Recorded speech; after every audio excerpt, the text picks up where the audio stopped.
So let's continue.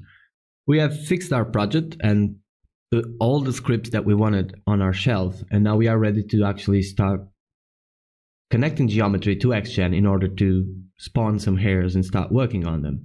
So first thing to do is actually go here, create, polygon primitives, and choose a plane. If you hit the R key, you're going to get the scale tool, which you can then just use to scale your plane. I like to make it the same size as the grid, and then just remove the grid.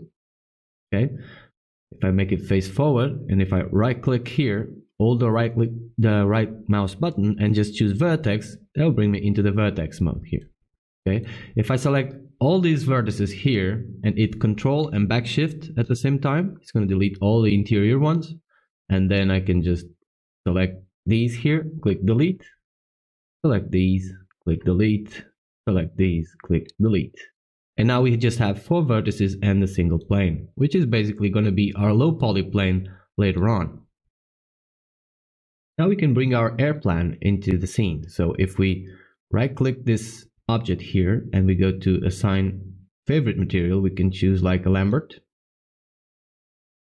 And in here where it says color, if you go up to this little box and click, you can choose a file that you can import.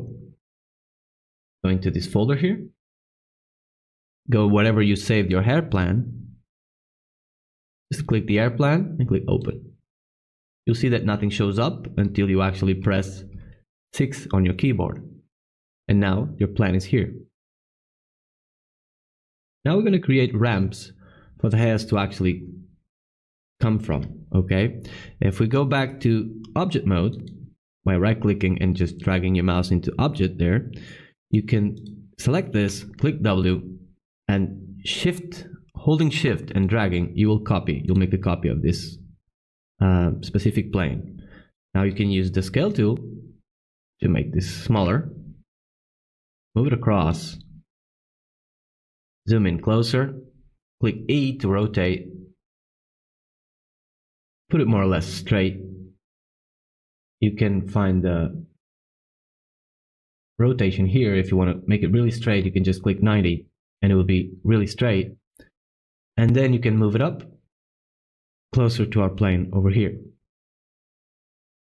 At this point, it's cool if you just click space once, tap it, and you're going to see 4 views coming up. If you want to choose the side view here, and if you just click there and hit space again, it will bring you into the side view. Okay, now our planes are here. So if we just select them, select this guy, right click, choose vertex, you will see that it has the vertices over here. Okay, in this case, we actually need more vertices in order to bend them. We want to create a curve. So I'm going to go back to my perspective view here and add some loops. So right click, go into edge mode, and on the edge, shift and right click, and you're going to be able to choose the insert edge loop tool. Okay, now you can just click on an edge with your left mouse button, hold, and just place edges wherever you like. So one there, I'm going to create another one maybe here, another one here. This is actually too big. I'm actually going to Control Z to undo, and Control Z here to undo as well.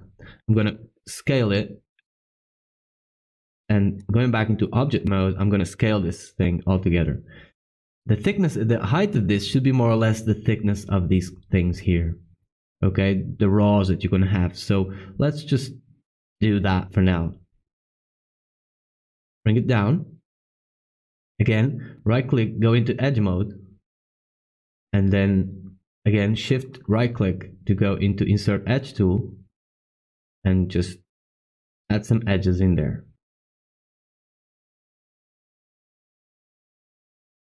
That should be plenty.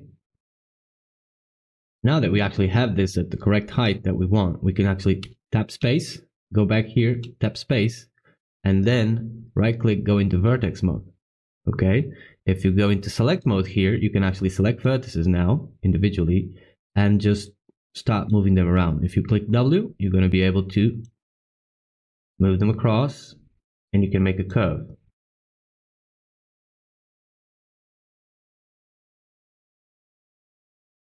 Actually too much.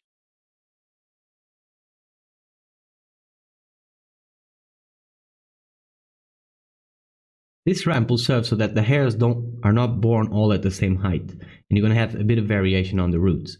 Okay, so it's not important to have a really perfect curve at all, but it's good if you have something that it's doable. Something like this will be fine, I guess.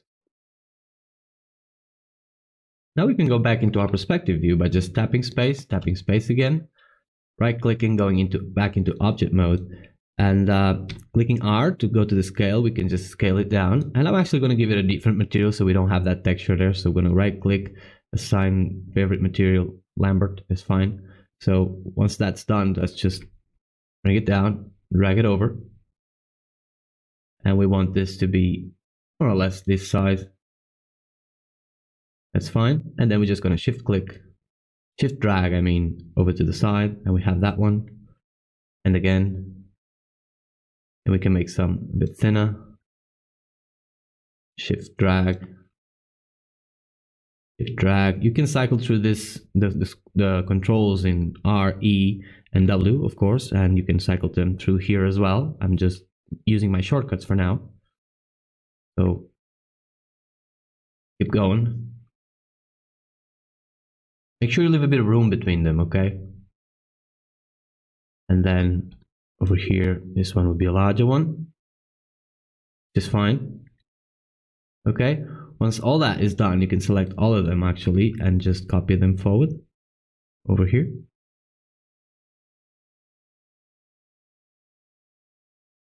That would be cool. We don't need that one here at all, or this one.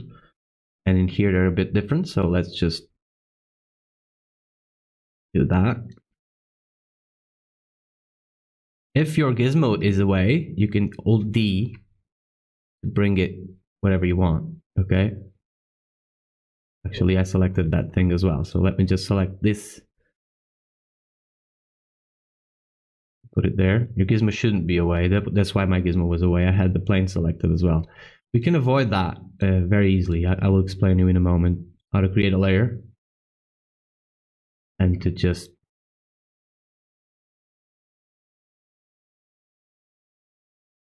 block it. Okay, so let's just continue.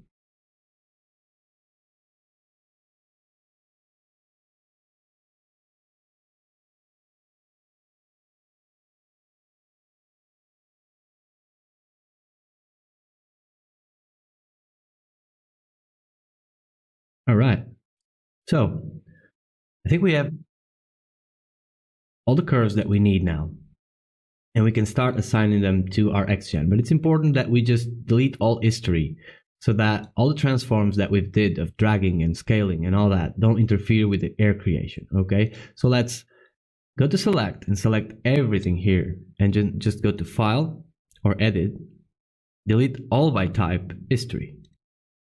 Okay, that's just going to clear everything up and make it look tidy. Now we can simply start creating our collection and our descriptions for the single individual ramps that we have here. So I'm going to grab one ramp and I'm going to go up to the XGen editor and I'm just going to click this button here, open XGen window.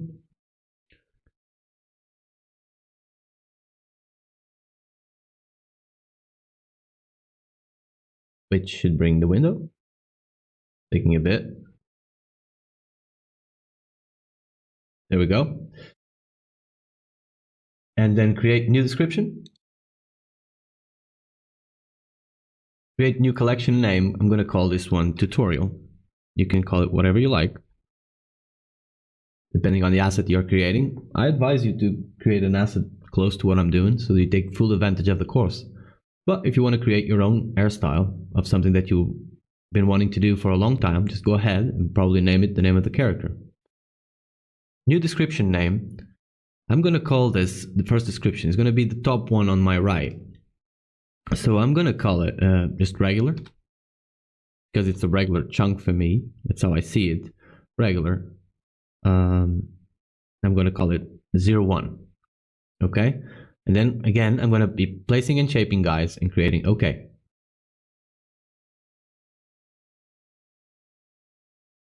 So now I have a collection name tutorial with a description called regular one, which is great. I don't have any splines or guides or anything here, so there's no hair being generated. I just want to keep creating them. So I'm going to move to the next one. I'm going to hit this button here, create new XGen description, and I'm going to call it regular 02. I'm actually going to start copying this, Control C, so I can paste it on the next one as well. It's still from the same collection, place and shape guides, click create. And now we have 2. Okay, and we're going to do the same for all of them, so I'm just going to keep going.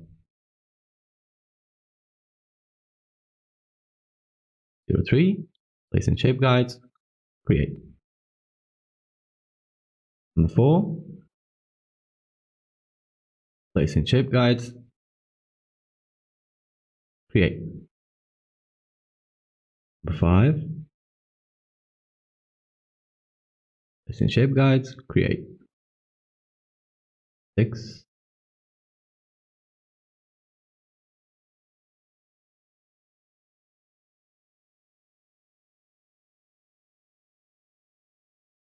7, and now I'm going to jump up to here, okay? Those are going to be different. So here, I'm on 8. Arguably, you could say that you don't need to do as many as I'm doing here, but I want to have a lot of variety, so I'm going to keep going.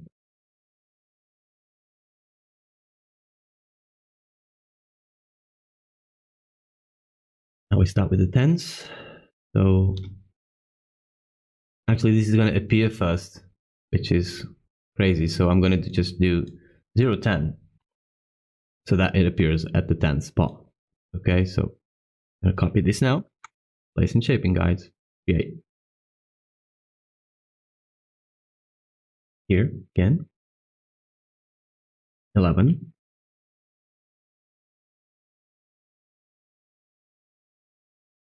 12,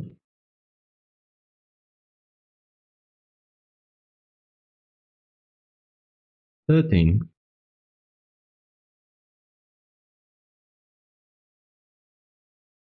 14,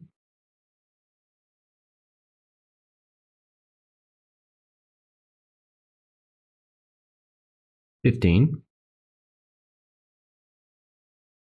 and finally 16. Now for these ones, I'm going to have a different name. I'm going to call it the endless. So this one, I'm going to call it endless 01. I'm going to copy this, place and shape guides, create. And this one, the last one, is going to be number 2. Here we go. Now we have a description for all of them. You can cycle through them here and they should be, well, as you can see, the numbers trick me again. And the number 10 starts there, which is fine. Endless 1 and 2, then we have regular 1, and then it starts from there. Okay? So, let's just keep going. The only thing I want to change at this point on the descriptions, one by one, is to actually go here onto the preview output tab and just type 90 and hit OK. Enter. Okay, and I'm going to do the same for this one. 90. All of them actually. So if I do it now, I won't forget. And it's just going to be ready for me.